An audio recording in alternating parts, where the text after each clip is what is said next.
Hello and welcome to the Coaching Crowd podcast with me, Zoe Hawkins, and my friend and co-host Jo Wheatley. Hi, everybody. Great to be here with you. Today, we are exploring the question of, are coach and coachee really equal? And the reason that we are covering this particular question is it was a question that was asked on our coaching training recently. So today is going to be a philosophical exploration of that question. Where shall we start, Zoe? Probably at the beginning, where we are taught and we teach that in coaching, coach and coachee are equal. And the reason why they are equal is because it's really important that clients experience coaching in an empowered way. And so if you bring into a coaching relationship power dynamics where the coach knows more or is better than, or in some way more than your coachee, then it can create this dynamic where your coachee doesn't feel empowered to share their full truth or to not accept your challenge. So, for example, in coaching, you might challenge your client around their language that they use or an observation that you're seeing in their behavior. And if you have the power, your client might feel like they just have to accept that challenge rather than be able to say, no, it's not that actually, it's more like this. And so out of the blocks, what we talk about is coach and coachee are equal. It is not a relationship where someone has more power than the other. But of course, there is a however to that story. I think another question is, can they ever be really equal? And what does it mean? What does equal mean? Because there will be inherent rank and privilege on both sides. So if we take an example, the coachee is paying for, let's say the coachee is paying for the coaching. Obviously, not all coaches, some coaches do coaching pro bono, but if we take the example of where there's an exchange of money, I think that sets up a dynamic between the coach and coachee. Now, sometimes it's the organization paying for the coaching that creates a different dynamic altogether. Even things like whether somebody pays on a payment plan or pays in full can create a different dynamic in the relationship. The coach has knowledge of coaching tools and techniques, and the coachee has knowledge of themselves. You often find when we have coaches in supervision that they can feel an awareness or be affected by the fact that the client, the coachee, is in a higher role in terms of level of responsibility or income than the coach, and may well be earning more money than the coach is at that particular time. So again, that's a financial dynamic that can be created. So it depends, I think, really on what the coach and coachee's understanding and desire is of what it means to be equal. There are so many different elements and dynamics in relationships that I think you kind of would have to take each piece by each piece. And I think an important thing to say is that I think everything in coaching is and can be and possibly should be up for questioning and exploration. And I totally agree with you that, the whole ethos of coaching, and if we think about the ethics, is about that it is an empowering relationship. Now, how it comes to be empowering may be more complex than as simple as to say, well, we create a contract and we agree how we're going to be together, and that's that. I remember earlier in my coaching career starting to work with very senior clients, and when I left the corporate world, yes, I wasn't a senior leader. I wouldn't even know how I would rank, because my role was an individual contributor role, and I was kind of in OD consultancy. So I'd never been a CEO, that wasn't my path, that wasn't my career. And so when I started coaching CEOs, I didn't feel equal. That's the truth of it. When I was going in to those engagements early on, I felt intimidated. That shifted very quickly because I had to come back, reflect on that, get supervision, reground myself. But there are moments where that equality, shows itself. And we've just done a podcast on understanding self. So actually, this is where that competency really comes into play. In being able to cultivate empowering relationships, you have to have that understanding of yourself and be really aware of when you feel knocked off center, and how do you get yourself back on center, because your coachees need you to be on your game, right? This is a profession. Like you said, they're paying for a service. So you have this, like in all roles, when you want to do them well, you need to be able to center yourself and ground yourself and access all of that training and those tools and wisdom. And when you're knocked off your center, you're at your least resourcefulness. So the piece around being able to develop empowering relationships is part of the role. It's more than building rapport. It's more than establishing trust.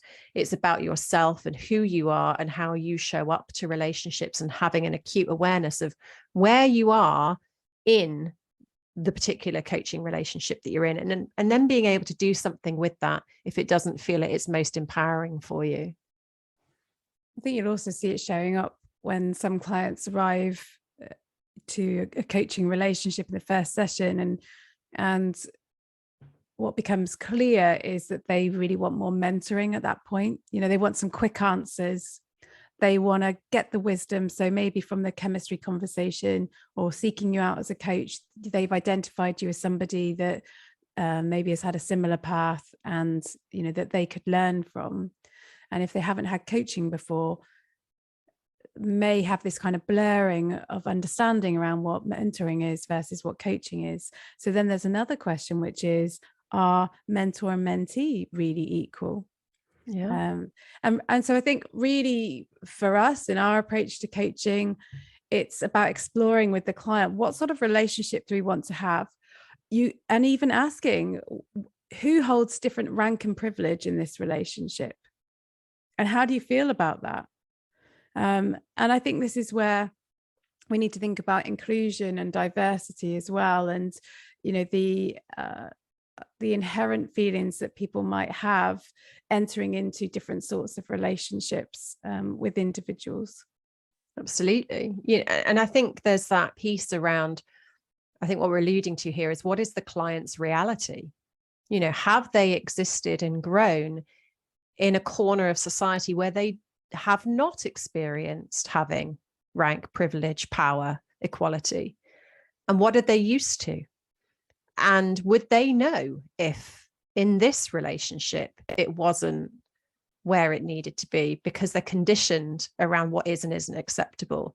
You know, and these are things that are challenging. And I don't think we have the answers around how you entirely hold space for those conversations. And yet they are important conversations to hold space for. On the flip side, what about those clients that need power over you, the coach? And they bring that dynamic into the relationship. So they are the one challenging, they are the one trying to control the relationship or the direction. And of course, we talk about coaching being client-led. So you want it to be client-led, but what if that power is coming into the coaching relationship and it is stopping the client from being able to achieve their outcomes? How do you handle those dynamics? So there's never a one simple answer on how you handle those situations. That's what supervision is for. It's what continued development is for. That's what building your experience is about, isn't it? You know, the more clients you work with and the more of these experiences you come to. And so if you go back to the original question around, are coach and coachee really equal? It's not always, no. You know, that's the reality. And what is equality? And what is the impact of it? I think, you know, coaching is about, ultimately, we're focusing on the impact. The client is coming because they want a particular outcome.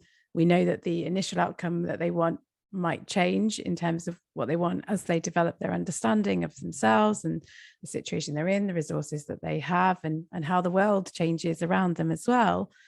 But helping clients to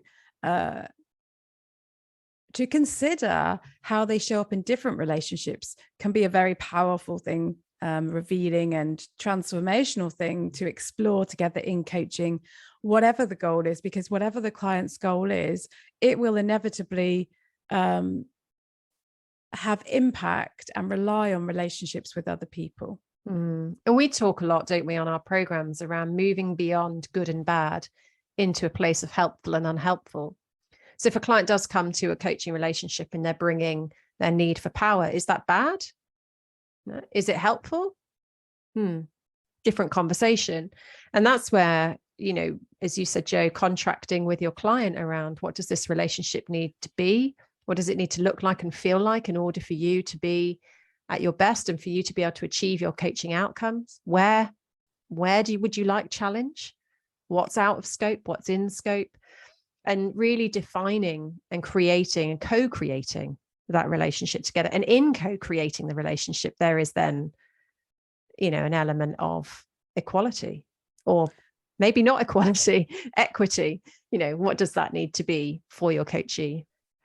An interesting area for me when I think about this anyway to explore around is the client's relationship with themselves, that their inner voice. So if you've got the critic and the champion, you know, for some people that's what they relate to when they think about the internal dialogue that they have.